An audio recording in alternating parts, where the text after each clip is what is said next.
बिस्मिल्लाहिर्रहमानिर्रहीम अल्लाहुम्मा सल्लि अला मुहम्मदिन व अला आलि मुहम्मदिन कमा सल्लैता अला इब्राहीम व अला आलि इब्राहीम इन्नका हमीदुम मजीद अल्लाहुम्मा बारिक अला मुहम्मदिन व अला आलि मुहम्मदिन कमा बारकता अला इब्राहीम व अला आलि इब्राहीम इन्नका हमीदुम मजीद रब्बी इश्रह ली सदरी व यस्सिर ली अमरी वहलुल उक़दतम मिन लिसानी यफ़क़हू क़ौली। मुसलमान ख़वातीन का इल्मी किरदार। इस्लाम एक आलमगीर मज़हब है। इसकी तहज़ीब व तमद्दन, नज़्म व नस्क, क़वानीन व ज़वाबित और तरीक़ा तालीम व तरबियत सरमदी आफ़ाक़ी है। यही वजह है कि इस्लाम हमेशा से जहालत व नाख़वानदगी का खुला दुश्मन और इल्म व मार्फत का रोज़े अज़ल से ख़्वाहां रहा है। चनाचे इसने इंसानियत को बग़ैर किसी तफ़रीक़े मर्दो ज़न, मर्द और औरत लफ्ज़ इक़रा से मुखातब किया। कुरान मजीद के अलावा नबी करीम सल्लल्लाहु अलैहि वसल्लम ने बिला तफ़रीक़ मर्दो ज़न इसके हसूल का हुक्म और जा बजा इसकी अहमियत व फ़जीलत को बयान किया है।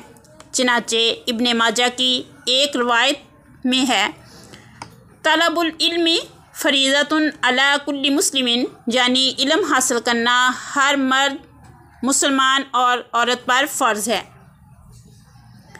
इसमें मर्द औरत दोनों के लिए हुक्म है और इस पर उलमा उम्मत का इजमा है।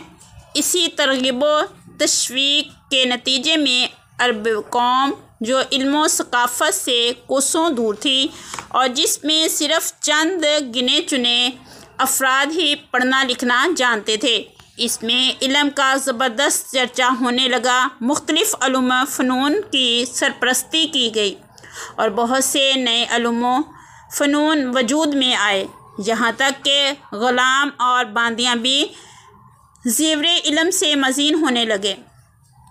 इस्लाम पर एक बड़ा इतराज़ ये किया गया है कि इसने औरतों को मैदान इल्म से दूर रखा है।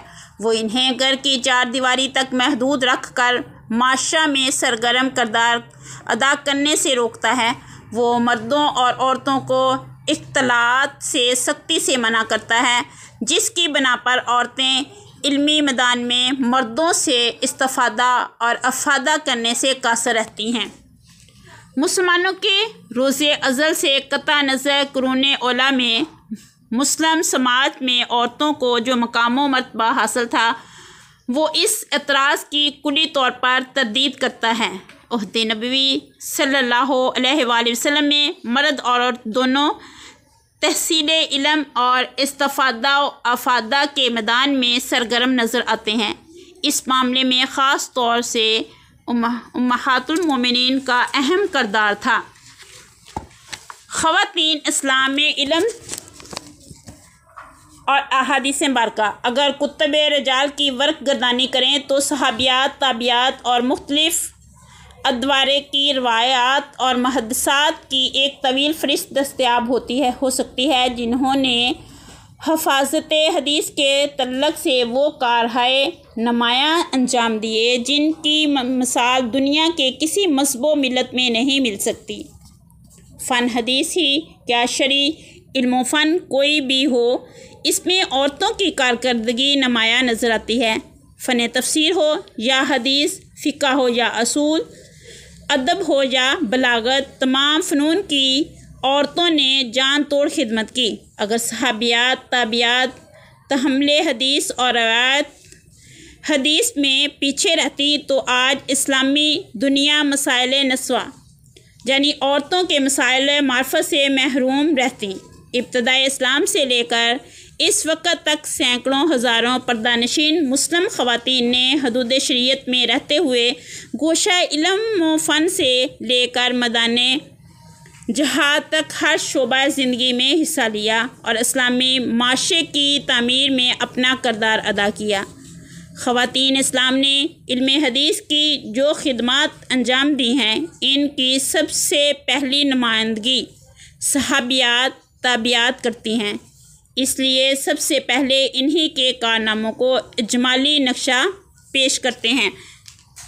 उम्महातुल मोमिनीन रज़ी अल्लाह ताला अन्हु, सहाबा किराम रज़ी अल्लाह ताला अन्हुम की तरह सहाबियात रज़ी अल्लाह ताला अन्हुम بھی اپنے ذہن و دماغ کے لحاظ سے ایک درجے اور مرتبے کی نہیں تھیں، اور نہ سب کو یکساں طور سے حضرت صلی اللہ علیہ وآلہ وسلم کی صحبت و رفاقت نصیب ہوئی تھی۔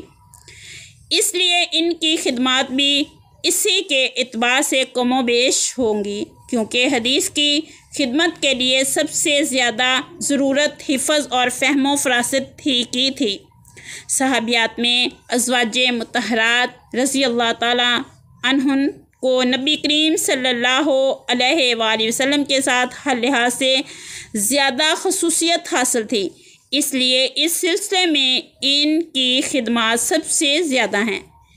ازواج مطہرات رضی اللہ تعالیٰ عنہن کو تاکید بھی کی گئی، وَاذْكُرْنَ مَا يُتْلَى فِي بُيُوتِكُنَّ مِنْ آیَاتِ اللَّهِ وَالْحِکْمَةِ إِنَّ اللَّهَ كَانَ لَطِیفًا خَبِیرًا۔ یاد رکھو اللہ کی آیات اور حکمت کی ان باتوں کو جو تمہارے گھروں میں سنائی جاتی ہیں۔ حضور صلی اللہ علیہ وآلہ وسلم کی بعثت کا مقصد یہ تھا کہ آپ صلی اللہ علیہ وسلم ایک ان پڑھ قوم کو جو فقط اسلامی نقطہ نظر سے ہی نہیں بلکہ عام تہذیب و تمدن کے نقطہ نظر سے بھی ایک ناترشیدہ قوم تھی، بالکل ان پڑھ قوم تھی اور کچھ نہیں جانتی تھی۔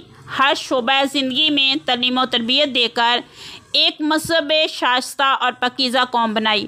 اس مقصد کے حصول کے لیے صرف مردوں کو تعلیم دینا کافی نہ تھا بلکہ عورتوں کی تربیت بھی ضروری تھی، مگر جو اصول تہذیب و تمدن سکھانے کے لیے آپ صلی اللہ علیہ وآلہ وسلم مبعوث کیے گئے تھے، ان کی روح سے مردوں اور عورتوں کا آزادانہ اختلاط ممنوع تھا، اور اس قاعدے کو توڑنے بغیر آپ صلی اللہ علیہ وآلہ وسلم کے لیے عورتوں کو براہ راست خود تربیت دینا ممکن نہ تھا۔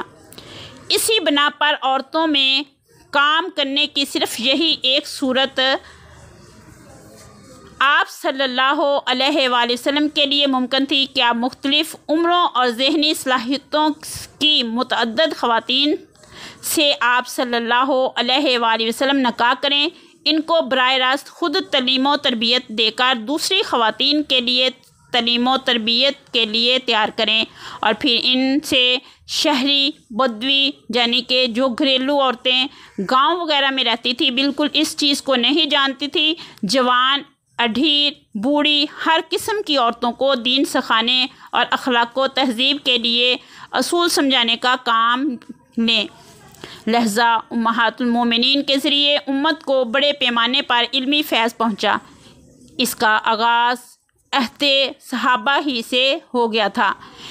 علمی مسائل میں صحابہ کرام کے درمیان اختلاف ہوتا یا نہیں، یا انہیں کوئی الجھن درپیش ہوتی تو وہ امہات المومنین کی طرف رجوع کرتے، اور وہ اس سلسلے میں جو کچھ بیان کرتی اس کے سامنے سر تسلیم خم کر دیتے، یعنی اس کے سامنے اپنے سر جھکا لیتے، یعنی یہی فیصلے کو تسلیم کرتے۔ حضرت ابو موسیٰ اشعری رضی اللہ تعالیٰ عنہ بیان کرتے ہیں، ہم اصحاب رسول کو جب کبھی کسی حدیث کے معاملے میں کوئی دشواری پیش آتی اور ہم اس کے سلسلے میں حضرت عائشہ صدیقہ رضی اللہ تعالیٰ عنہ سے دریافت کرتے تو ہمیں ان کے پاس سے ضرور اس کے متعلق علم حاصل ہو جاتا۔